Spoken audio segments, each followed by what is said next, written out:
이제 한가위 명절이 다가오는데요. 여러분, 이 한가위에 과일과 곡식이 풍성하듯이 하나님의 사랑과 은혜로 여러분의 삶이 풍성해지기를 소원합니다. 네, 우리 옆 사람에게 행복한 명절 보냅시다. 같이 인사 나눌까요? 행복한 명절 보냅시다. 인사 나누겠습니다. 여러분, 광고를 보면 사람의 마음을 사로잡는 비결이 그 속에 담겨져 있습니다. 사람의 소망을 꿰뚫는 그런 것을 담고 있는 것을 볼 수가 있는데요. 여러분, 이런 광고가 있죠. 침대는 과학입니다. 굉장히 오래된 문구인데 이 광고를 들으면 어떤 생각이 드세요? 네, 또 잠을 잘 못 이루는 사람들, 그리고 숙면을 취하기를 원하는 사람들에게 소망을 주는 그런 광고이죠. 내가 저기에 자면 잠을 잘 잘 것 같아. 피곤이 사라질 것 같아. 그런 느낌이 들어요. 여러분, 이 광고는 어떤 광고일지 한번 맞춰보시기 바랍니다. 이런 문구가 등장합니다. 정신은 상쾌하고, 혈액은 양호하고, 원기는 충실하고, 동장은 활발하고, 병고는 제거되고, 평안은 회복되고, 체력은 증진된다. 어떤 광고일까요, 여러분? 뭔가 보약을 얘기하는 것 같은데요. 홍삼 광고일까요? 이 광고는요, 놀랍게도 포도주에 대한 광고라고 그래요. 내용하고 다를 수 있을지 모르겠지만 이런 역할이 조금씩 한다는 내용이겠죠. 몸이 에너지가 솟아나고 기력이 회복되어지고 피곤함이 사라지고 자주 아프고 또한 연세가 있는 분들한테 뭔가 소망을 주는 그런 내용을 담고 있습니다. 저걸 통해서 회복이 될까? 그런 생각이 들게 하는 그런 광고이죠. 사실은 보약은 아니었습니다. 자, 오늘 성경 우리가 말씀하고 있어요. 사실 우리의 육체는 조금만 일하면 피곤해지고 또 우리가 살기 위해 밥을 먹는데 밥을 먹을수록 우리의 연수가 짧아지는 것을 볼 수가 있어요. 살기 위해 먹는데 그럼에도 불구하고 우리의 살아가는 연수는 짧아지는 것을 볼 수가 있죠. 자, 하지만 성경은 우리에게 말씀하고 있습니다. 24절에 풀은 마르고 꽃은 떨어지되 오직 주의 말씀은 세세토록 있도다 라고 말씀하고 있어요. 육체는 사라지게 되지만 하나님의 말씀은 영원한 줄 믿습니다. 네, 이번에 이제 총회 갔는데 굉장히 많은 역할을 했던, 또 교단을 끌고 이 나라를 이끌었던 교단의 목사님들, 이제는 원로 목사님이 되어서 연로하신 그런 모습을 보게 되었습니다. 네, 비록 육체는衰깨졌지만 그 전했던 하나님의 말씀은 영원한 줄 믿습니다. 우리에게 들려주셨던 메시지, 하나님의 말씀의 능력을 지금도 살아서 역사함을 믿습니다. 그래서 오늘 21절에도 이렇게 말씀하고 있죠. 그리스도로 말미암아 믿는 자니 너희 믿음과 소망이 하나님께 있도다. 아멘. 우리 성도들에게는 우리는 소망이 있어요. 그리스도로 말미암아 믿음과 소망이 우리에게 주어진 줄 믿습니다. 네, 소망이 있어요. 믿음이 있어요. 여러분, 사망을 지나는 사람들에게 가끔 무엇이 보인다고 이야기하죠? 신기루가 보인다고 해요. 네, 마치 호수가 있는 것 같은 신기루. 자신이 원하는 것을 보게 되는 거예요. 정말 물이 목말라서 갈증이 나고 또 음식이 먹고 싶은데 오아시스가 보이고 마을이 보이는 것이죠. 자기가 원하는 것이 환상이 되어 비춰지는 것. 오늘 많은 사람들이 신기루를 쫓아 살아가는 것을 볼 수가 있어요. 부자가 되고 싶고 유명해지고 싶고 또 사람들에게 뽐내고 싶고, 네, 그런데 실제로는 자기 손에 잡히지 않죠. 신기루를 잡으려는 사람들이 많이 있습니다. 그것이 내가 잡은 줄 알았었는데 다 사라져버려요. 마치 손가락에 모래가 빠져나가듯이 다 사라져버리고 없어지고 마는 것을 볼 수가 있어요. 마치 안개처럼 사라져버리는 것을 볼 수가 있는데요. 여러분, 우리 인생의 진정한 오아시스요 소망은 예수 그리스도이신 줄 믿습니다. 우리 인생의 설계자요 생명의 근원이 되시기 때문에 그렇습니다. 예수님께서 우리와 함께 하시면 삶의 어려움을 이길 수가 있어요. 왜냐하면 죽음까지도 이기시고 부활하여 승리하신 주님이시기 때문에 그렇습니다. 예수님과 함께하면 미래의 소망이 열리게 됩니다. 왜냐하면 우리에게 영원한 생명을 주셨어요. 영원한 생명을 주신 그 주님으로 말미암아 우리의 미래가 열리는 거예요. 미래의 소망이 우리 가운데 열리게 될 줄 믿습니다. 예수님께서 여러분의 삶에 근심과 걱정, 무거운 짐을 내려놓게 하여 주십니다. 그리고 새 소망으로 우리를 새롭게 만들어 주실 줄 믿습니다. 그 주님께 우리가 소망을 두고 살아갈 수 있기를 원합니다. 그 소망의 주님과 함께 우리가 살아가면 어떤 일이 일어나게 될까요? 그 첫째는 나그네가 아니라 택함을 받은 하나님의 백성이 되는 줄 믿습니다. 네, 나그네가 아니에요. 오늘 본문이 로마의 네로 황제에 의한 대박해의 시작점에 있어요. 박해가 시작이 되었어요. 그래서 성도들이 여러 나라로 흩어져 있어요. 삶의 모든 근거를 다 버린 채 간신히 몸만 빠져나오고 중요한 것만 가지고 들고 나와서 고향을 떠나고 근거지를 떠나고 있는 상황이에요. 자, 이 흩어져 있는 성도들에게 베드로가 무슨 말을 하고 있나요? 당신들은 나그네가 아닙니다. 당신들은 예수님께 택함을 받아 하나님 나라의 백성이 되었습니다. 당신들은 그리스도의 보혈의 피로 대속을 받아서 하나님의 자녀가 되었습니다. 라고 말씀하고 있어요. 당신은 나그네가 아니에요. 당신들은 떠돌이 인생이 아니에요. 네. 우리나라에도 많은 외국인들이 들어가 있죠. 체류자들이 들어가 있어요. 예, 그들이 고향을 뒤로한 채 가족들을 먹여 살리기 위해서 한국에 들어와 있어요. 그들 중에 대부분은 많이 배운 사람들이에요. 똑똑한 사람들이에요. 여러분, 그들 영어도 잘하고 언어도 잘해요. 많이 배웠어요. 예, 대화를 나누면 그렇습니다.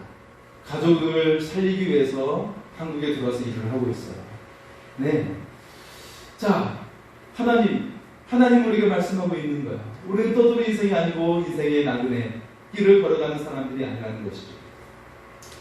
자, 한 학자는 미국의 어떤 학자가 우리나라에 보면서 한국에 소망이 없다고 말하는 거예요. 왜냐하면 출산율이 대폭락의 상태에 있기 때문에 이대로 가다가는 40년 후에는 국가로서 존재하는 것이 위태로워지고 어렵다라는 거예요. 국가로 존재하는 것이 굉장히 어렵다라는 거예요. 자, 왜 한국의 젊은이들이 결혼도 하지 아니하고 또 아기도 낳지 않으려고 하는 것일까? 왜 그럴까요, 여러분? 많은 이유가 있겠지만 자기가 현재 당하고 있는 이 불안한 삶을 자녀에게도 물려주지 않겠다라는 거예요. 그래서 보니 미래에 소망이 없다는 거예요. 예, 이 삶을 자녀에게도 물려주고 싶지 않다라는 거예요. 그런데 진짜 이유가 있습니다. 네, 부모들이 지금의 젊은이들에게 자녀라는 존재의 소중함으로 대하지 않았어요. 너는 내 아들이야, 너는 내 딸이야 라고 하는 그 존재의 소중함으로 대하지 않았어요. 어떻게 됐어요, 그러면? 오직 공부를 통한 성취와 성공에만 초점을 맞췄다는 것이에요. 그것이 오늘날 젊은이들 하여금 미래의 소망을 잃어버리게 한 것이에요. 나는 흙수저이고 나는 가진 것이 별로 없고 나는 받은 것이 별로 없고 그런 생각에만 머물러 있는 거예요. 그러면서 성공과 성취 거기에 도달하려고 하니 너무나도 주어진 것이 없고 너무나도 그 모든 것들이 유리천장처럼 다가갈 수 없는 그런 모습으로 비춰지고 있는 것이죠. 하지만 이것은 잘못된 생각이에요. 잘못된 가치관을 심어준 것이죠.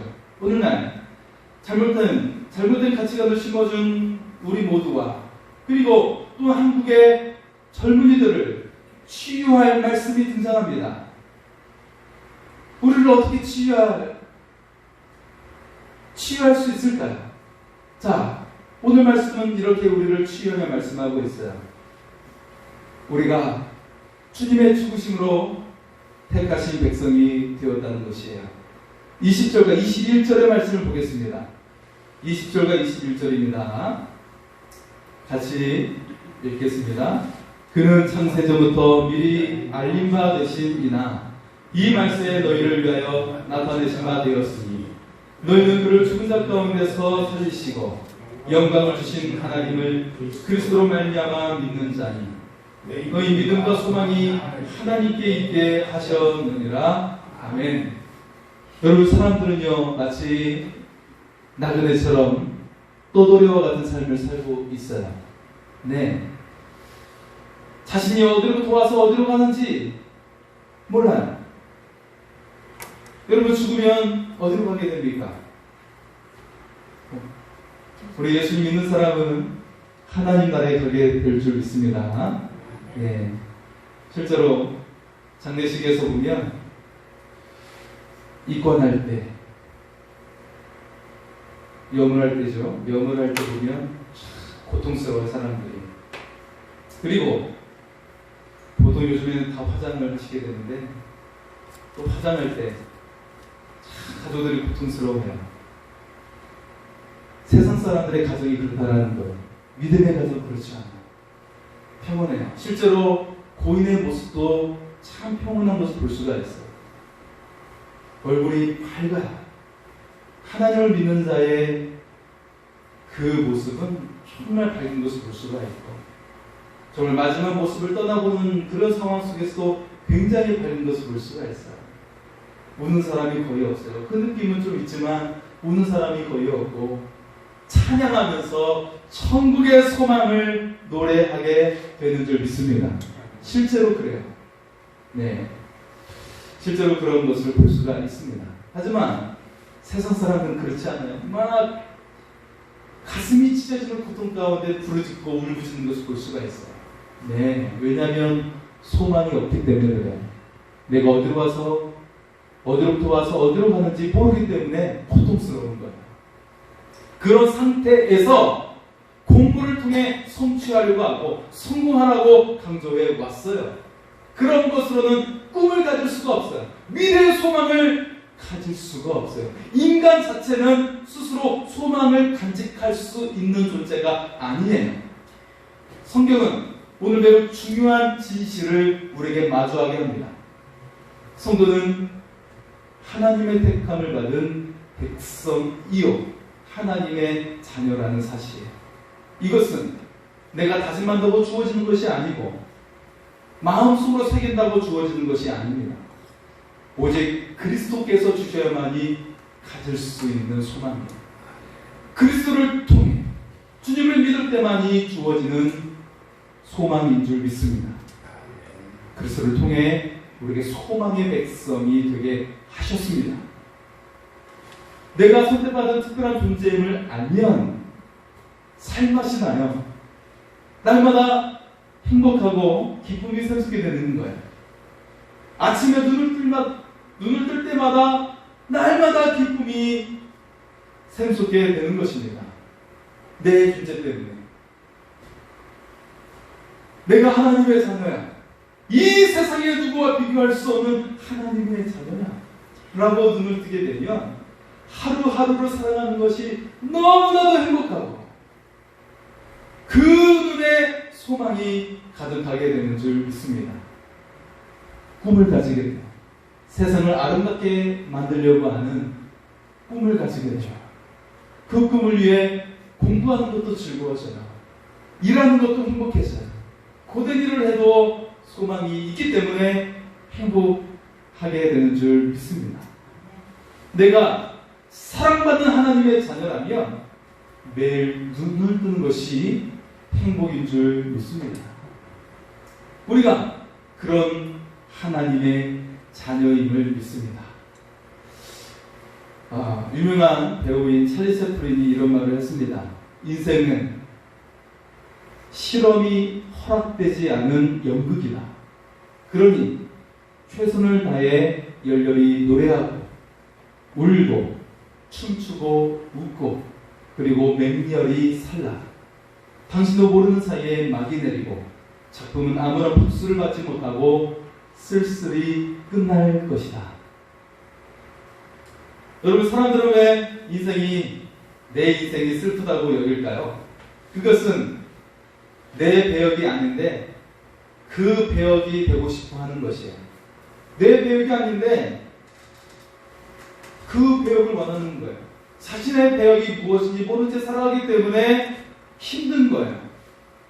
자신의 것이 아닌 다른 배역을 부러워하고 흉내를 내다 보니 힘이 붙이고 지치게 되는 것이에요. 그러다가 인생을 불행으로 마치게 되는 것이에요.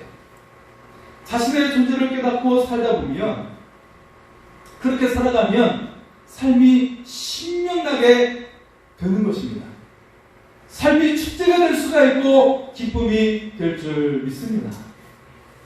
문제는 많은 사람들이 자신의 배역을 모른 채 타인의 배역을 흉내내며 살고 있다는 것이에요. 그런데 중요한 것은 우리의 배역과 존재를 우리가 정할 수 있는 것이 아니라는 거예요. 우리 주 예수님께서 여러분을 택하셨습니다. 예수께서 여러분을 죽이셨어요. 우리의 죄와 허물을 위해서 죽으셨습니다. 그리고 부활하여 주셨고 영광을 얻으셨습니다. 오늘 우리가 예수님의 부활과 함께 영광을 얻게 될 줄 믿습니다. 그리스도께서 우리에게 영원한 생명을 주셨을 뿐만 아니라 영광스러운 존재가 되게 하셨다는 거예요. 그 주님의 그 죽으심과 부활하심을 믿는 자에게 소망의 존재로 새롭게 만들어 주셨다는 것입니다. 지금까지는 내가 어디로부터 와서 어디로 가는지 모르는 두려움이 눌려있는 존재였지만 내일의 삶을 알 수가 없고 날마다 물가가 치솟을 때마다 불평하고 염려와 근심 가운데 살아가는 존재였지만 날마다 일희일비하면서 웃었다가 울면서 인생에 무엇인지 제대로 몰랐던 그런 존재로 살아왔다면 이제는 우리는 뚜렷하게 알고 살아가는 존재인 줄 믿습니다. 우리는 하나님에 의해서 이 땅에 왔어요. 그리고 인생을 다 살고 나서는 하나님께로 돌아가게 될 줄 믿습니다.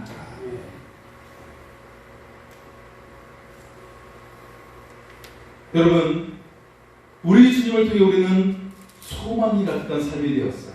미래가 열린 그런 삶을 살아가는 존재가 되었습니다. 지금 당장 마음속에 답답함이 있고 염려가 있다면 예수님께 아뢰시기 바랍니다. 여러분의 모든 문제가 주님의 문제가 됩니다. 여러분의 그 싸움이 주님의 싸움이 될 것입니다. 주님께서 그것을 다루어 주십니다. 이제 마음의 모든 무거운 짐을 내려놓으시기 바랍니다. 그리고 주님께서 예비하신 소망으로 가득한 삶이 될 수 있기를 소원합니다. 두 번째는 소망 되신 예수님의 사랑으로 우리가 뜨겁게 살아갈 수 있다는 것입니다. 자, 예수님을 통해 우리는 새 생명을 얻게 되었어요. 소망이 가득한 삶이 되었지요. 그런 우리에게 명령하고 계세요. 네가 하나님의 자녀가 되었고 소망의 존재가 되었느냐? 그렇다면 이것을 행해야 된다는 것이에요. 22절의 말씀을 보겠습니다. 22절입니다. 너희가 진리를 순종함으로 너희 영혼을 깨끗하게 하여 거짓이 없이 형제를 사랑하기에 이르렀으니 마음으로 뜨겁게 서로 사랑하라. 아멘. 여러분, 우리가 구원받고 하나님의 자녀가 되고 그 첫 번째 변화가 영혼이 깨끗해지게 되는 것입니다. 자, 예수님의 그 십자가로 말미암아 우리의 영혼이 깨끗해지게 되는 것이에요. 거기에서 우리의 모든 죄와 허물이 벗겨지게 되는 것이죠. 이처럼 구원받고 우리의 영혼이 깨끗해지면 일어나는 변화가 있습니다. 그것은 바로 형제 자매를 사랑하게 되는 것입니다. 여러분, 어떻습니까? 살아갈수록 사랑이라고 하는 것은 쉽지 않다는 것을 볼 수가 있죠. 사랑하는 것이 쉬운 것은 아니구나 라는 것을 여러분 많이 느끼셨을 것입니다. 살다 보면 오해도 생기고 미워하는 사람도 생기고 싫어하는 사람도 생기게 되고 하는 것을 여러분 경험하게 되죠. 갈등이 생기고 거기서 어긋남이 생기고 상처가 생기고 거기에서 우리의 인생은 불행하게 됩니다. 불행해지게 돼요. 거기에서 인생의 브레이크가 생겨요. 인생의 멈춤이 거기에서 생기게 되는 거예요. 앞으로 나아갈 수가 없어요. 사람의 관계가 어긋나면 앞으로 나아갈 수가 없어요. 하나님이 그렇게 설계해 놓으셨어요. 왜냐하면 천국에 들어갈 때도 지극히 작은 자에게 한 것이 곧 나에게 한 것이라고 하나님께서 말씀하셨어요. 그러니 사람들과 화해하라고 말씀하고 계십니다. 하나님께 예배할 때도 예물을 드려 나올 때도 먼저 형제와 화해하라고 말씀하고 계세요. 지극히 작은 자에게 한 것이 곧 나에게 한 것이라고 주님은 우리에게 말씀하고 계세요. 우리가 천국에 들어갈 때도 들어갈 수 없는 멈춤의 현상이 일어나지만 우리의 인생의 진보도 앞으로 진전해 나아가는 것도 사람의 관계가 어긋나면 나아갈 수 없는 브레이크가 작동하게 돼요. 나아갈 수 없게 되는 것입니다. 자, 내가 사랑한다고 내가 용서한다고 다짐한다고 해도 되어지지 않는 것이 사랑과의 관계인 것을 볼 수가 있죠. 자, 왜냐하면 왜 우리가 정말 사랑할 수 없고 정말 용서하지 못하고 사랑과의 관계가 왜 어긋날까요? 그것은 우리는 연약한 죄인이기 때문에 그렇습니다. 우리가 정말 예수님을 닮아가고 예수님을 온전히 닮아간다면 나를 죽이는 병사도, 로마의 병사도 용서하고 총독 빌라도도 용서하고 가룟 유다도 긍휼한 마음으로 바라보고 그렇게 예수님을 닮게 될 줄 믿습니다. 나를 죽인 사람조차까지도 품으려고 하는, 심지어 나를 부인하고 나를 모른다고 한 제자들도 다시 품는 예수님을 닮게 될 줄 믿습니다. 우리가 정말 십자가를 사랑한다면 나의 원수도 사랑하게 될 줄 믿습니다. 그러면 여러분이 다시 사랑하면, 그렇게 용서하면 여러분의 인생도 열리게 될 줄 믿습니다. 하나님은 그렇게 설계해 놓으셨어요. 인생을 그렇게 설계해 놓으셨어요. 하나님을 모르는 사람이 인생에도 그렇게 설계해 놓으셨어요. 여러분, 누군가는 겉으로 화려해 보이죠? 속은 곪아 있어요. 재벌들 얼마나 많은 경제 속에서 그들이 살아남았을까요? 속은 곪아 있어요. 그 후세들에게 다른 모습으로 고통이 내려오게 되는 것을 볼 수가 있습니다. 자, 여러분, 우리는 주님 안에서 진정한 사랑을 나누게 될 줄 믿습니다. 그 사랑에서부터 우리의 삶의 행복이 시작이 돼요. 미래의 소망이 시작이 되는 것이에요. 그래서 뜨겁게 마음을 다해 사랑하라고 말씀하고 있는 것입니다. 우리 22절 말씀을 볼까요? 같이 읽겠습니다. 너희가 진리를 순종함으로 너희 영혼을 깨끗하게 하여 거짓이 없이 형제를 사랑하기에 이르렀으니 마음으로 뜨겁게 서로 사랑하라. 아멘. 우리 안에 진정한 예수의 그 십자가 사랑이 있을 때 우리는 나의 원수도 사랑하게 될 줄 믿습니다. 그 주님의 그 뜨거운 사랑이 우리 속에 부어지면 우리가 정말 관계 속에 어긋나고 아픔을 겪고 상처를 어긋난 그 사람을 용서하고 다시금 용납하고 포옹하게 될 줄 믿습니다. 그렇게 관계가 회복되면 여러분 인생이 다시 열리게 되는 거야. 여러분의 가정이 다시 열리게 되는 것입니다. 여러분의 미래가 열리게 되는 은혜의 역사가 일어나게 될 줄 믿습니다.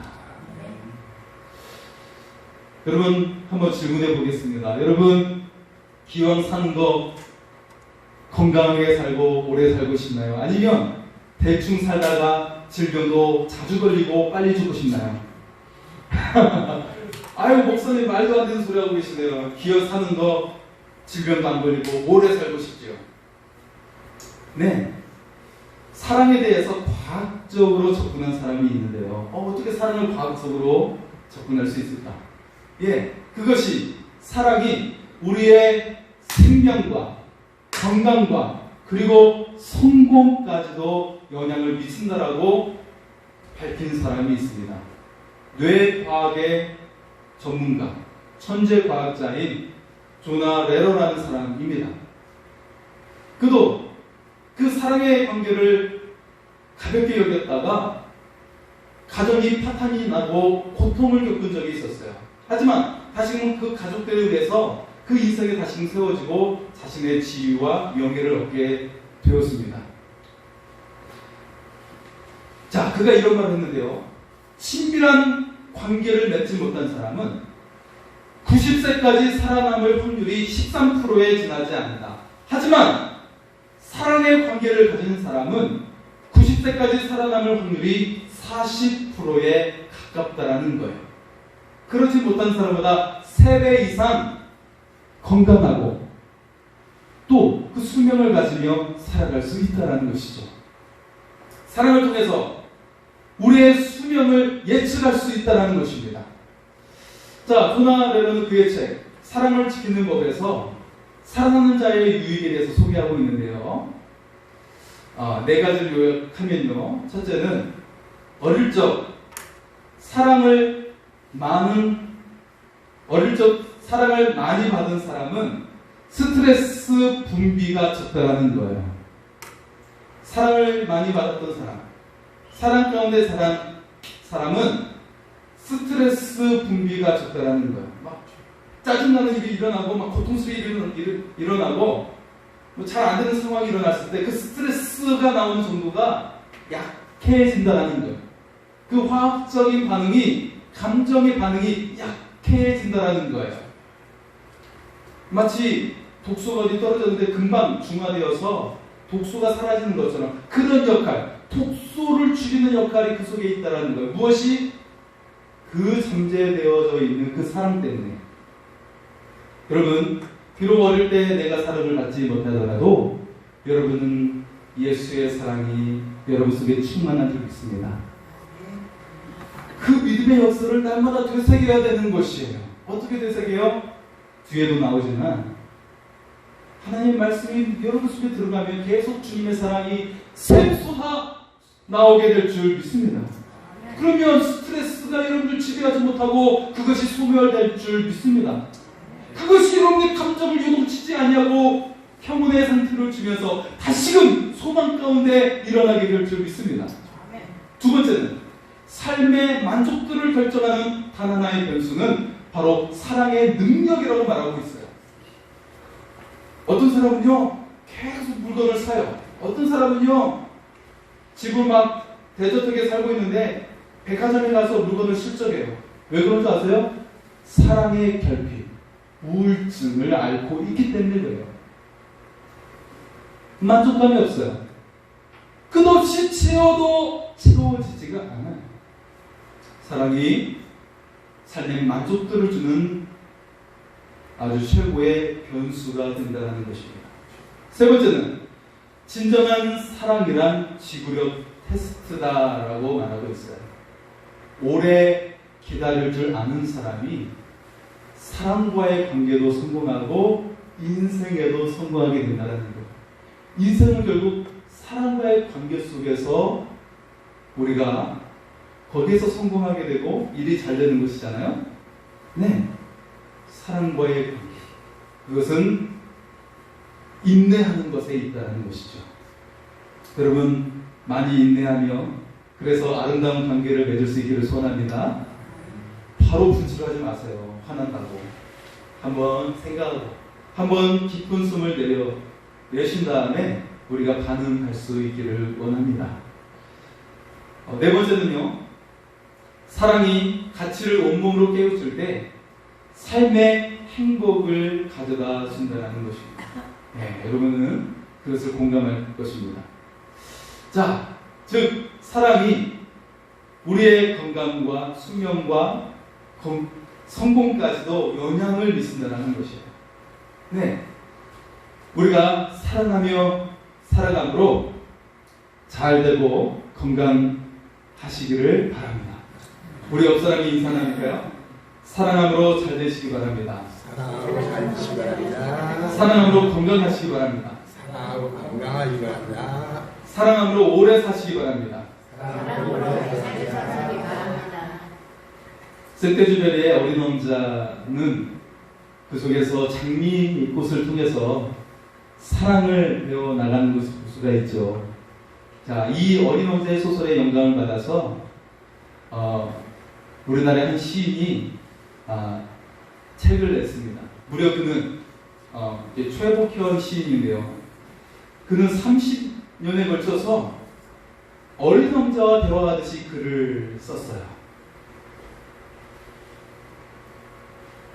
그 책 속에서 사랑과 관련해서 매우 깊은 영감을 주고 있는데 그의 책 어린 왕자와 깊이 만나는 즐거움에 나오는 구절을 소개하겠습니다. 사랑이 필요해요. 아니, 사랑이 중요해요. 세상은 그대로 있어도 누군가를 사랑한다면 그 무언가를 사랑한다면 세상은 바뀌어서 어제는 의미 없는 것으로 바라보던 세상 모든 것이 오늘 누군가를 사랑하기 시작한다면 어제의 세상과 오늘의 세상은 아주 달라져 있을 거예요. 이렇게 사랑은 세상을 아름답게 만들어요. 우울한 날을 정겨운 날로, 슬픈 날을 기쁜 날로 바꾸는 힘이 있어요. 때문에 우울한 세상을 건너기 위해 우리는 서로 사랑해야 해요. 여러분, 내 안에 사랑이 나타나면 주님의 사랑으로 사랑할 수 있기를 바랍니다.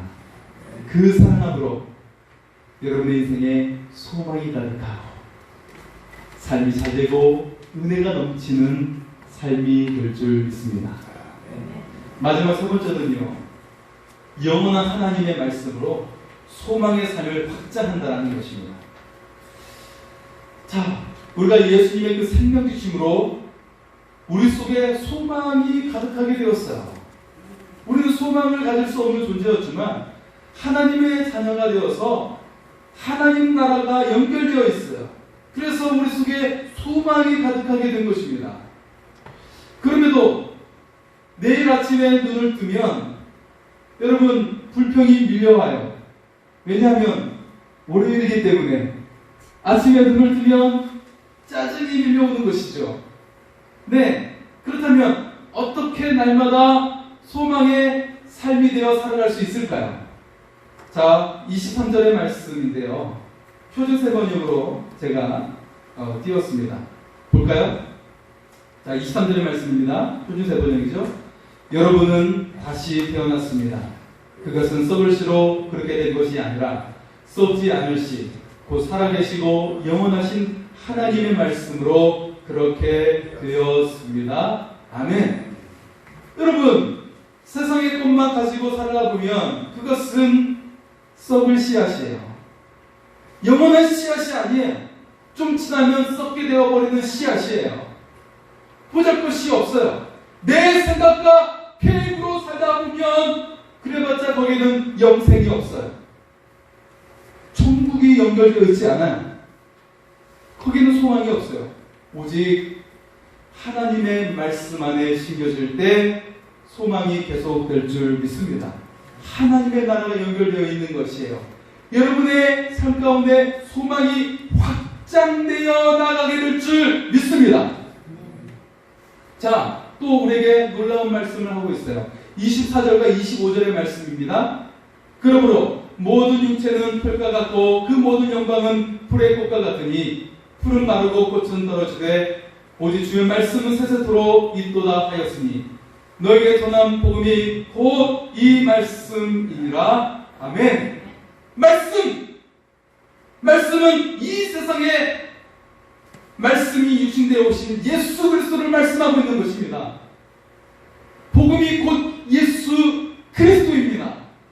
복음과 하나님의 말씀 그 자체가 바로 예수 그리스도인 것이죠. 주님과 동행하는 거예요. 우리를 그 말씀에 심는 거예요. 우리를 예수 그리스도 안에 심는 것입니다. 그렇게 살아가면 어때요? 그러면 여러분은 틀의 풀처럼 씻는 인생이 아니라 영원을 사랑하는 인생이 되어 살아가게 될 줄 믿습니다. 하나님의 나라가 이어져 살아가는 소망이 확장되는 인생이 될 줄 믿습니다. 이번 청회에서 특별한 시간이 있었는데요. 목사 3대 가문과 장로 3대 가문을 표창하는 시간을 가졌어요. 여러분, 3대 목사, 3대 장로 가문 놀랍지 않습니까? 대단하죠. 저희 교회 성은교회 홍기호 목사님도 지난해 이 3대 가문 표창장을 받았는데 그 동생도 목사님인데 그 자녀가 또 목사 안수를 받게 되어서 이번에 또 표창을 받게 되었어요. 정말 대단한 가문이죠. 그런데 매우 영광스럽지만 슬픔이 깃든 가정이 있었어요. 장로 3대 가문 중에 있었습니다. 자, 이렇게 소개하는 거예요. 1대 고 최아무개 장로, 고인이 되신 거죠. 고. 2대 본인 최아무개 장로, 3대 아들 고 최아무개 장로. 이렇게 되는 거죠. 그러니까 본인은 이제 살아있는데 그 아들 장로는 세상을 떠난 거죠. 보니까 장로 임직이 2023년도 올해였어요. 삶을 알고 보니까 그분이 이제 장로비 되게 되었고 임직을 이제 앞두고 있는 상황이었는데 임직을 한두 주 앞둔 상태에서 교통사고가 났어요. 세상을 떠났어요. 하지만 명예 장로 임직으로 그분이 장로 임직이 되고 또 오시죠. 한편으로 너무나도 슬픔이 깃들죠. 그런데 여러분, 중요한 것은 무엇입니까? 하나님은 그 가정을 영광스럽게 여기셨다는 것입니다. 그 헌신과 그 섬김의 모습을 하나님께서 보셨고 영광스럽게 여겨주셨다는 사실입니다. 여러분 또한 기억하시기 바랍니다. 목사직이나 장로직이 중요한 것이 아니에요. 그것이 아니어도 괜찮아요. 중요한 것은 믿음으로 내가 하나님의 자녀가 되었다는 사실입니다. 여기에 소망이 있고 미래가 있는 것입니다. 여러분을 통해 여러분의 가문이 소망으로 확장될 줄 믿습니다. 여러분이 그 출발이 되어 새로운 역사가 시작될 줄 믿습니다.